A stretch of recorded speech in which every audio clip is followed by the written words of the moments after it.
আমরা নামাজের মাকরু সম্পর্কে আলোচনা শুনতেছিলাম, যে সমস্ত কাজ করা নামাজে মাকরু।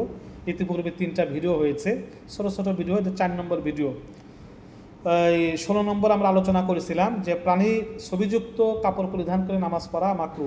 17 নম্বর, প্রথম রাকাতের কিরাতের তুলনায় দ্বিতীয় রাকাতের কিরাত 3 আয়াত বা তার চেয়ে বেশি লম্বা করা। প্রথম রাকাত যে কেরাতটা পাঠ করলেন, দ্বিতীয় রাকাতে তার চাইতে বেশি কেরাত লম্বা করা মাকরু।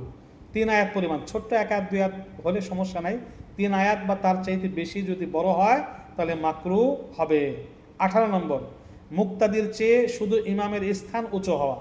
মুক্তাদির চেয়ে শুধু ইমামের স্থান, শুধু ইমাম দাঁড়ালো অনেক উঁচুতে, মুক্তাদি অনেক নিচুতে, এরকম না, বরং ইমামের সাথে মুক্তাদির কিছু অংশ দাঁড়াতে হবে ইমাম যদি উঁচুতে থাকে। যাই হোক, মুক্তাদির চেয়ে শুধু ইমামের স্থান উঁচু হওয়া, তবে 1 বিঘত পরিমাণ বা তার চেয়ে কম উঁচু হলে কোনো ক্ষতি নাই। একটু উঁচু হলো 1 বিঘত, ক্ষতি নাই, কিন্তু এর চেয়ে বেশি উঁচু হওয়া সেটা ক্ষতিকর। তবে তার সাথে যদি কিছু মুসল্লি থাকে তাহলে কোনো ক্ষতি নাই, মাকরু হবে না।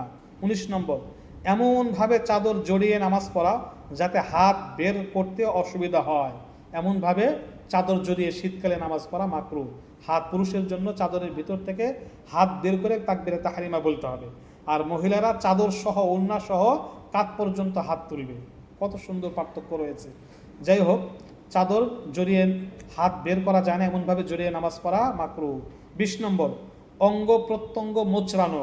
নামাজের মধ্যে অঙ্গ প্রত্যঙ্গ মোচড়ানো, মোচড়ামুচি করা, অঙ্গ প্রত্যঙ্গ মোচড়ানো মাকরু। 21 নম্বর, টুপি, পাগড়ি অথবা রুমালের ভাঁজে সিজদা করা।